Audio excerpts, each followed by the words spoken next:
ఇందు రెండు ముఖ్యాంశాలు ఉన్నాయి. ఒకటి, క్రీస్తు ప్రభుని మెస్సయ్యగా మన మధ్యలోనికి అనగా మన సంఘంలోనికి గ్రామంలోనికి తీసుకొని రావాలి. ఆయనతో కలిసి మోక్షమును యెరూషలేము చేరుకోవాలి. దీనిని ఈనాటి ఆరాధన ప్రథమ భాగంలో అనగా ఈ ప్రదక్షిణ ద్వారా చేస్తున్నాం. రెండవదిగా, క్రీస్తు శ్రమలు పొందిన తరువాతే తన మహిమలో ప్రవేశించారు. ఆ విధంగానే మనం కూడా బాధలు పడి స్వర్గమును యెరూషలేమును చేరుకోవాలి. దీనిని ఈ ఆరాధన రెండవ భాగములో అనగా కృతజ్ఞతార్చనలో చేయబోతూ ఉన్నాం. అందువల్ల మనం ఈనాడు వెంబడించేది వైభవపేతుడైన రాజునే కాదు, మన రక్షణార్థము మరణించనున్న క్రీస్తును కూడా వెంబడిస్తూ ఉన్నాం. ఈనాడు ఆయన శిలువ శ్రమల స్మరణ చేస్తూ ఉన్నాం. ఈ శ్రమలే ఉత్థాన విజయానికి మహిమకు నాంది అని గుర్తించాలి. కనుక ఈ ఆరాధనలో భక్తి ప్రవర్తనతో పాల్గొని రక్షణ పొందటానికి మీకందరకు స్వాగతం. పెద్ద శుక్రవారం నాడు వేద సాక్షుల పండుగలలోనూ పవిత్రాత్మ పండుగలలోనూ వినియోగించే ఎరుపు రంగు వస్త్రములను ఈనాడు గురువు ధరించారు. ఎందుకనగా ఎరుపు రక్తపు వర్ణము, రక్తము ప్రాణానికి గుర్తు. ప్రాణానికి గుర్తు అయిన తన రక్తాన్ని క్రీస్తు యెరూషలేములో అర్పించి ప్రాణాన్ని నిలబెట్టారు. ఎరుపు ప్రేమకు కూడా గుర్తు. పాపులమైన మనకై క్రీస్తు మరణించి ప్రేమాగ్ని అయిన పవిత్రాత్మను మనకు అనుగ్రహించారు. ఇది ఆయన స్వచ్ఛంద ప్రేమకు నిదర్శనం. ఈ ప్రేమ కొరకై దారుణమైన మరణాన్ని కూడా ఎదిరించి చావు కన్నా ప్రేమ బలమైనదని నిరూపించారు. అందుకే నాటి నుండి నేటి వరకు ఎందరో మహానుభావులు ఆయన రక్షణ త్రోవలో నడిచారు. ఈనాడు మన వంతు వచ్చింది. ఆయన మార్గంలో ఎప్పుడు మనం నడవాలి. మీతో ఉందురుగాక, మీ ఆత్మతో నుందురుగాక. ప్రియులారా, పాస్కా యుద్ధ కాల ప్రారంభము నుండి మన హృదయములను పశ్చాత్తాపము తదితర ప్రేమపూరిత క్రియల ద్వారా ఆయత్తము చేసుకున్న పిదప ఈ దినము తిరుసభ అంతటితో కలిసి మన రక్షకుని పాస్కా పవిత్ర కార్యమును తెంచుటకు సమావేశమై ఉన్నాం. అనగా క్రీస్తు పాటులను స్మరణ చేసుకొని దైవస్తుతి చేయుటకు ఇక్కడకు వచ్చి ఉన్నాం. ఈ రక్షణ కార్యమును నెరవేర్చుటకై క్రీస్తు యెరూషలేము నగరమున ప్రవేశించెను. ఈ కారణమున మన సంపూర్ణ భక్తి విశ్వాసములను ఉపయోగించుకొని ఈ రక్షణాయుత ప్రవేశమును స్మరించుకొనుచు రక్షకుని వెంబడించి శిలువ ఫలిత కృపయందు భాగస్థులమై ఆయన పునరుద్ధానమందును భాగమును పొందుటకు యోగ్యులమగుదముగాక. సర్వశక్తి గల ఓ నిత్యదేవ, ఇక్కడ ఉన్న ఈ తాళపత్రములను మీ దీవెనల ద్వారా పవిత్రపరచము. ఇందు మూలమున క్రీస్తు స్తుతిగానము చేయుచు వారిని వెంబడించు మేము వారి కృప ద్వారా స్వర్గమును జెరూసలేములో ప్రవేశించు భాగ్యము మాకు లభించునుగాక. మీతో కలిసి పవిత్రాత్మతో సహా యుగయుగములు జీవించు పరిపాలించు మా ప్రభువును మీ కుమారుడైన యేసుక్రీస్తు ద్వారా ఈ మనవి చేయుచున్నాము. ఆమేన్. పునీత లూకా గారు వ్రాసిన సువార్త 19వ అధ్యాయము 28వ వచనం నుండి 40వ వచనం వరకు. యేసు యెరూషలేమునకు వారికంటే ముందుగా పయనించెను. ఆయన ఒలీవు కొండ చెంతనున్న బెత్ఫాగే, బెతానియా అను ఆ గ్రామములను సమీపించినప్పుడు 2 శిష్యులను పంపుచు, మీరు ఎదుటనున్న ఆ గ్రామమునకు వెళ్ళుడు. వెళ్ళిన వెంటనే మీరు అచ్చట కట్టివేయబడి ఉన్న ఒక గాడిద పిల్లను చూచెదరు. దానిపై ఎవడునూ ఎన్నడూనూ ఎక్కి ఉండలేదు. దానిని విప్పి నా యుద్ధకు తోలుకుని రండు. మీరు ఏలా దానిని విప్పుచున్నారు అని ఎవరైనా మిమ్ము ప్రశ్నించినచో ప్రభువునకు దానితో పనియున్నది అని చెప్పుడు అని ఆదేశించెను. శిష్యులు వెళ్ళి యేసు తమకు చెప్పినట్లు కనుగొనిరి. ఆ గాడిద పిల్లను విప్పుచుండగా దాని యజమానులు, మీరు దీనిని ఎందుకు విప్పుచున్నారు అని అడిగిరి. ప్రభువునకు దీనితో పని ఉన్నది అని చెప్పి వారు దానిని యేసు వద్దకు తోలుకుని వచ్చిరి. దాని మీద తమ వస్త్రములను పరచి ఆయనను కూర్చుండబెట్టిరి. ఆయన ముందుకు సాగిపోవుచుండా ప్రజలు దారిలో తమ వస్త్రములను పరచిరి. ఆయన ఒలీవు పర్వతము సమీపమున ఉన్న పల్లపు ప్రదేశము చేరునప్పటికీ శిష్యులు సమూహమంతయు తాము చూచిన అద్భుత కార్యములకు ఆనందపరుషులై ఎలుగెత్తి, ప్రభు పేరట వచ్చు రాజు స్తుతింపబడునుగాక, పరలోకమున శాంతియు మహోన్నతమున మహిమయు కలుగునుగాక అని దేవుని స్తుతింపసాగిరి. అంతటి జనసమూహము నుండి కొందరు పరిసయ్యులు, బోధకుడా, నీ శిష్యులను గద్దింపుము అని చెప్పిరి. అందుకు యేసు, వారు మౌనము వహించిన ఎడల ఈ రాళ్ళు ఎలుగెత్తి చాటగలవు అని చెప్పుచున్నాను అని పలికెను. ఇది క్రీస్తు ప్రభుని సువిశేషము. క్రీస్తువా మీకు స్తుతి కలుగును గాక. పత్రాలు పంచండి. మనం ఇప్పుడు ప్రదక్షిణలో ప్రవేశించుతున్న దేవాలయమని మన యెరూషలేము. ప్రస్తుతం ఇది స్వర్గ యెరూషలేమునకు గుర్తుగా ఉన్నది. స్వర్గపు యెరూషలేములు దేవుడు మనకై తన దూతలతో వేచి ఉన్నారు. ఆ స్వర్గ నగరానికి మనం ఇప్పుడు యాత్ర చేస్తూ ఉన్నాం. ఈనాటి ప్రదక్షిణా భాగం కూడా ఇదే. ఆనాడు దేవుని ప్రజలకు మోసే నాయకుడై వాగ్దాన భూమికి నడిపించాడు. ఈనాడు మన యాత్రలో నాయకుడు, గురువు, ఈయన మన మధ్య క్రీస్తు ప్రతినిధిగా నిలిచి మనలను గమ్యానికి చేరుస్తున్నారు. మన వాగ్దత్త భూమి అయిన నిత్య యెరూషలేమునకు కొనిపోతాడు. అయితే మనం ఒక విషయాన్ని గుర్తించాలి. క్రీస్తు తన శ్రమల వలన మరణము పొంది ఉత్థానం ద్వారా మాత్రమే స్వర్గమనే వాగ్దత్త భూమిలో అడుగుపెట్టగలిగారు. మనం కూడా అంతే. పాపం చేయడానికన్నా మరణించడానికే సిద్ధంగా ఉండాలి. అప్పుడే క్రీస్తుతో కలిసి ఆయన మహిమలో ప్రవేశించగలుగుతాం. ఈ భావనతోనే ఇప్పుడు మనం ప్రదక్షిణ ప్రారంభిస్తూ ఉన్నాం. క్రీస్తు మన రాజుగా, మన నాయకుడిగా, మన రక్షకుడిగా ప్రకటిస్తూ యాత్రా గీతాలు పాడుదాం. ప్రియమైన సహోదరి సహోదరులారా, గమనించండి. ముందుగా గురువులు నడుస్తారు. గురువులకు ముందు ఈ సిలువను, ఈ క్రొవ్వొత్తులను పట్టుకున్న వర్తాసు పిల్లలు నడుస్తారు. ఆ తర్వాత గురువులు నడుస్తారు ముందు. గురువు వెనకాల మీరు నడవాలి. గురువు వెనకాల మీరు నడవాలి. కాబట్టి గమనించి 2 వరుస క్రమములో గురువు వెనకాల నడుస్తూ జై జయ ధ్వానాలు పలుకుతూ పాటలు పాడుతూ ఈ ప్రదక్షిణలు భక్తిపూర్వకంగా పాల్గొందాం. తమ సహోదరి సహోదరులారా, జయ జయ గీతములు పాడుచు క్రీస్తును వెంబడించిన జనగుంపుల ఆదర్శమును పాటించుచు శాంతి సమాధానములతో ముందుకు సాగుదము.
పరమ పవిత్ర దైవం పరమాంగళమాద్యంతము భవదేవ మహిమలు మారు మృగం ఓ పరమంతులు పాసుతుము భవదేవ మహిమలు మారు మృగం స్వామికి సతతం హోసానా హోసానా హోసానా దేవుని పేరుట విజయించు వారే ఆశీర్వాదితులు దేవుని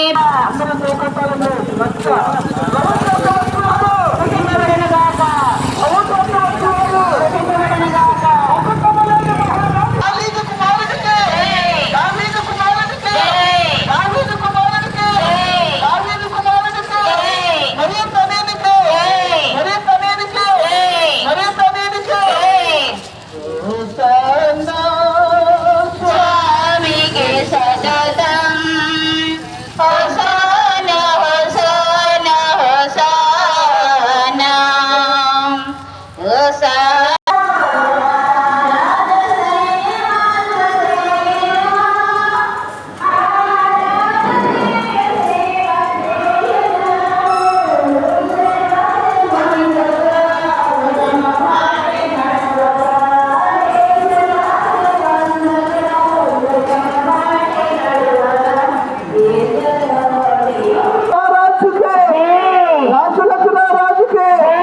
చేసుతో తిరిగాను పోదమా పండుగ బయలును యోధనాదంబతో పోదమా రాజు సైన్యాలు చేరెను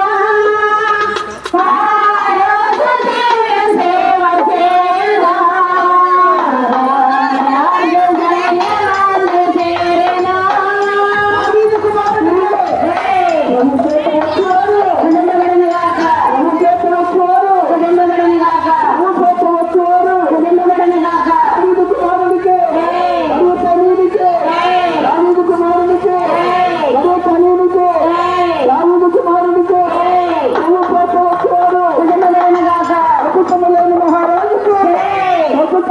మహారాజు వచనములు 4 నుండి 7 వరకు.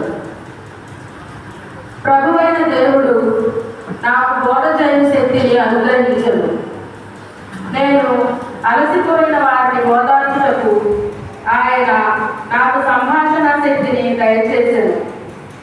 ప్రభువు ప్రతి ఉదయమును నన్ను ప్రబోధించి నేను శిష్యుని వలె ఆయన బోధను ఆలించినట్లు చేశాను.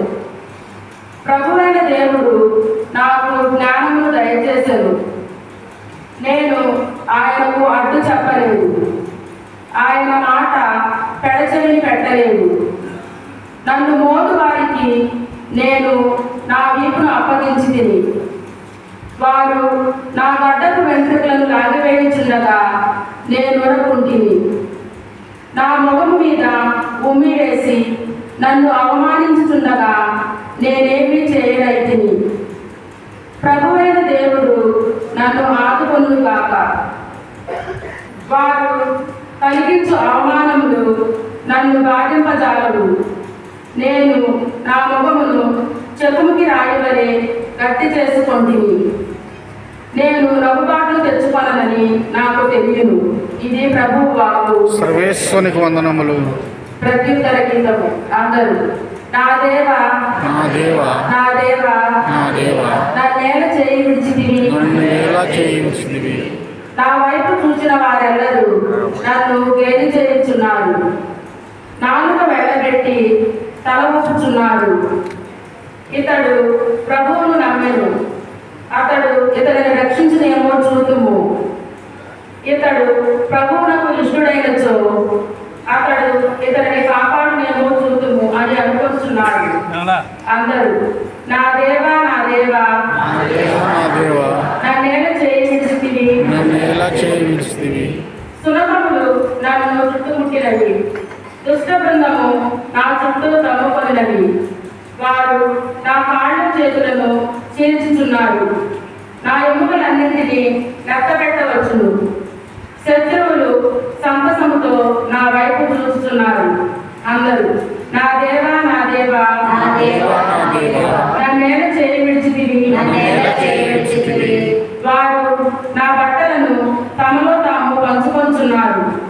నా దుస్తుల కొరకు చీట్లు వేసు జోలను ఆదరక్షలను లేకుండా పంపినప్పుడు మీకు ఏదైనా తక్కువ పడినదా అని యేసు వారిని అడిగాను.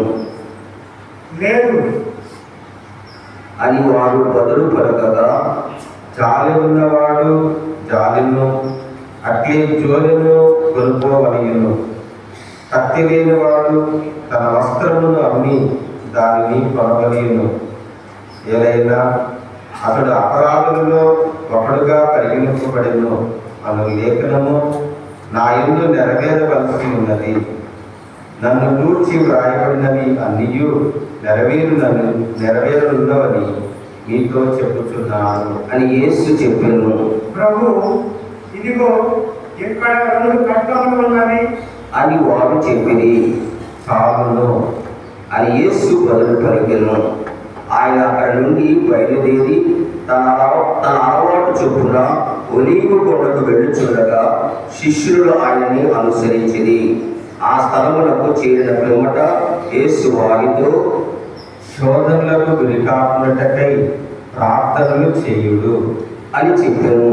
పిమ్మట ఆయన వాయువేటు దూరం వెళ్ళి మోకరిల్లి, తండ్రి, నీ చిత్తమైనచో ఈ పాత్రము నా నుండి తొలగింపుము, కానీ నా ఇష్టము కాదు, నీ చిత్తమే నెరవేరనివ్వు అని ప్రార్థించెను.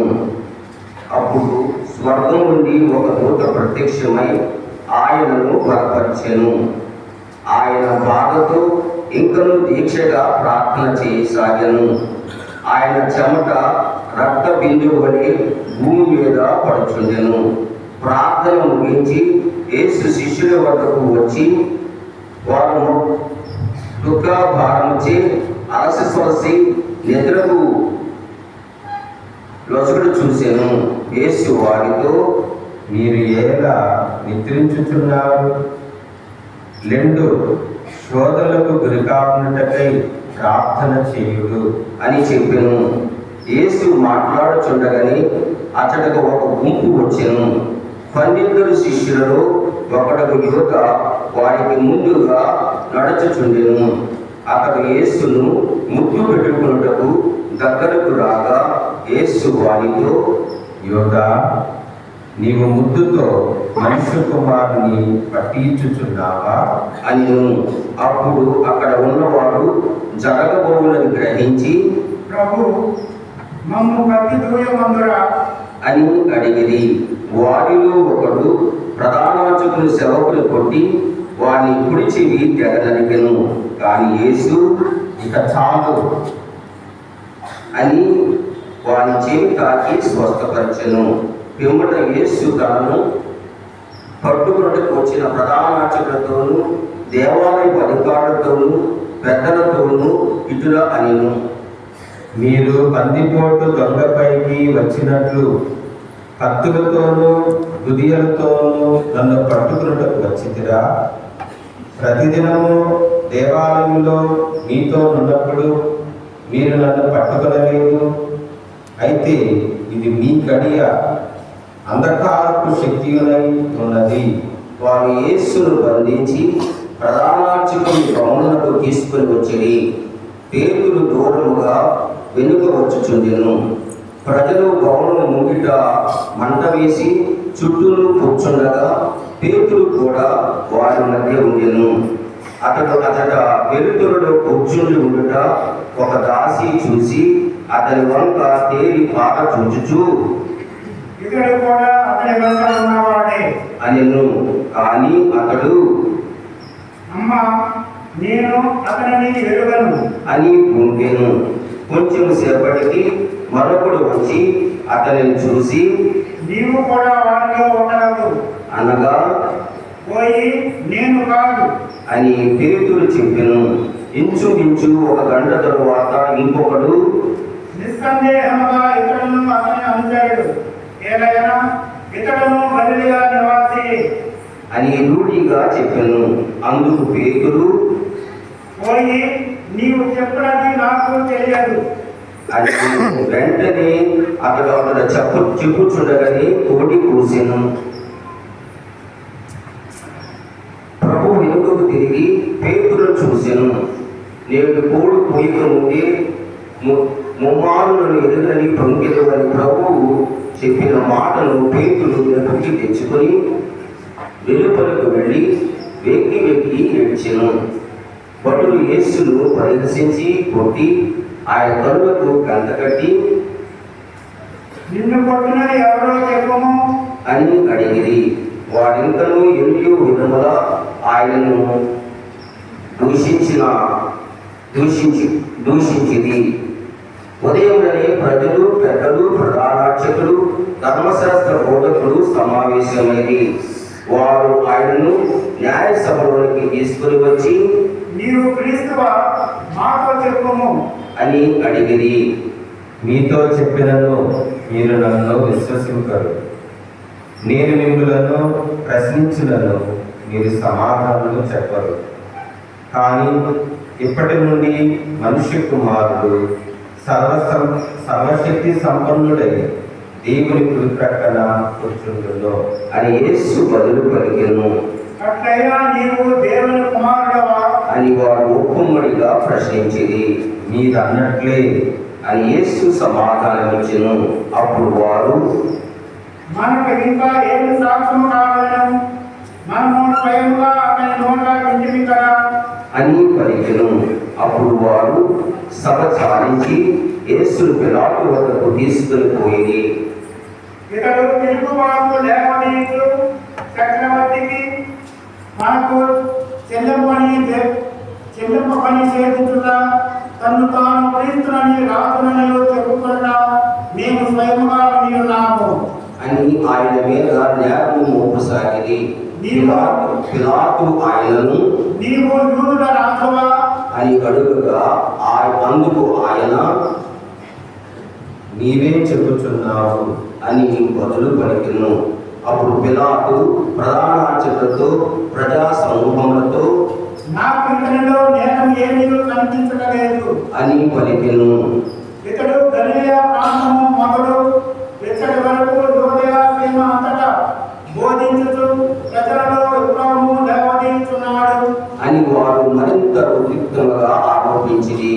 ఆ మాటలు విని పిలాతు ఇతడు గలిలయ నివాసియా అని అడిగెను. ఆయన హేరోదు పాలనకు చెందిన వాడని తెలుసుకుని పిలాతు ఆయనను హేరోదు వద్దకు పంపెను. హేరోదు ఆ దినములలో యెరూషలేములో నుండెను. యేసును చూసి హేరోదు మిక్కిలి సంతోషించెను. ఎలా అయినా ఆయన గూర్చి చాలా విని ఉన్నందున చాలా దినముల నుండి ఆయన కొరకై ఎదురు చూస్తూ ఉండెను. ఆయన చేయి అద్భుతములలో ఒకటైనను చూడగోరి హేరోదు యేసును అనేక విషయముల గురించి ప్రశ్నించెను. కానీ ఆయన సమాధానమేమీ ఇయ్యలేదు. ప్రధాన అర్చకులు, ధర్మశాస్త్ర బోధకులు అక్కడ నిలుచుండి ఆయన మీద ఇతడు తీవ్రముగా దోషారోపణ చేయించుండేది. అప్పుడు దేవుడు అతని సైనికులు ఆయనను విచారించి పరిహాసముగా విలువైన వస్త్రమును కప్పి ఆయన తిరిగి పిలాతు వద్దకు పంపిరి. అంతకు పూర్వము శత్రువులుగా ఉన్న హేరోదు, పిలాతులు ఈనాడు పరస్పరము మిత్రులైరి.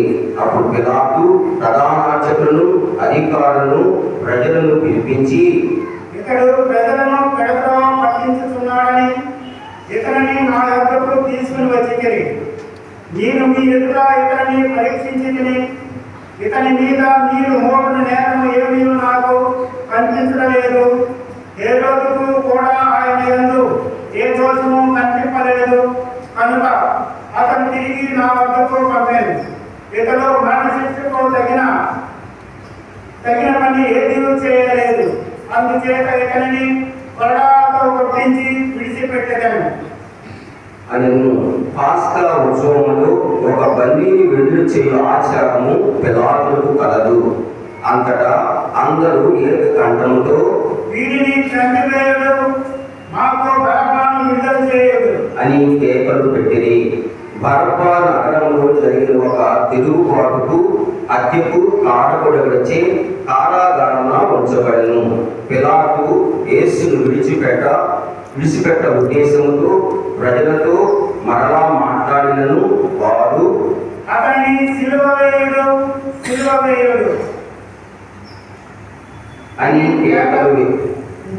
అని కేకలు వేసిరి. మూడవ పర్యాయం పిలాతు ఇతడు చేసిన నేరమేమి, మరణశిక్షకు తగిన నేరమేమి ఇతని నాకు కనిపించలేదు కనుక ఇతనిని కొరడాల దెబ్బలు కొట్టించి విడిచిపెట్టేదను అని వారితో చెప్పెను. అతనిని సిలువ వేయుడు అని మరింత బిగ్గరగా కేకలు వేసిరి. వారు పంతమే వేసినది.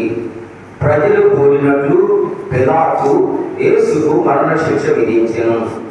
తిరుగుబాటు హత్య చేసినందుకు చెరసాలలో వేయబడి వారిని ప్రజల కొరకై అతడు విడుదల చేసెను. కానీ యేసును వారి ఇష్టానుసారము చేసుకున్నటకు వారికి అప్పగించెను.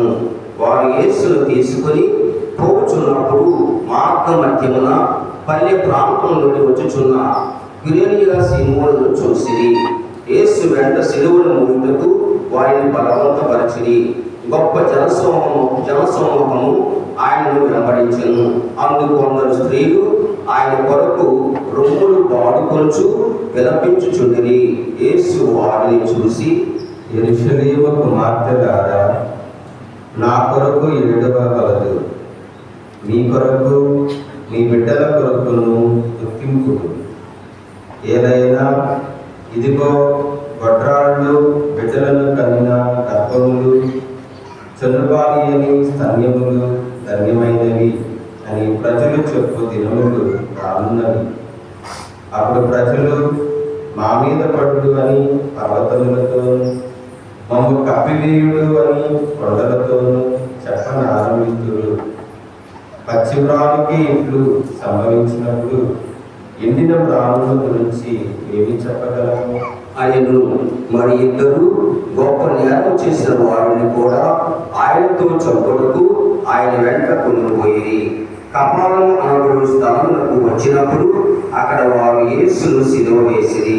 నేరస్తులను కూడా యేసు కుడి వైపున ఒకరిని ఎడమ వైపున ఒకరిని సిలువ వేసిరి.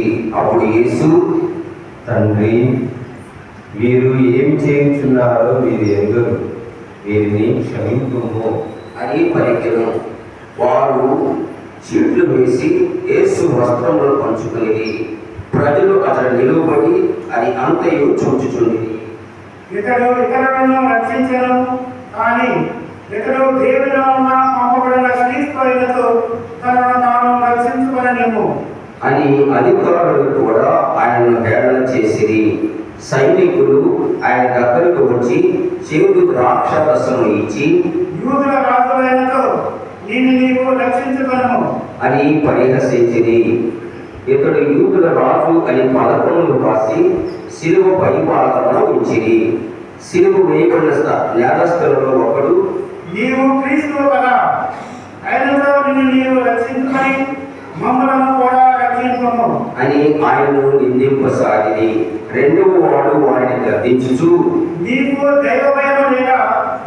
నీవు కూడా అదే శిక్షను పొందుతున్నావు కదా. మనకు విధించిన శిక్ష న్యాయసమ్మతమైనది.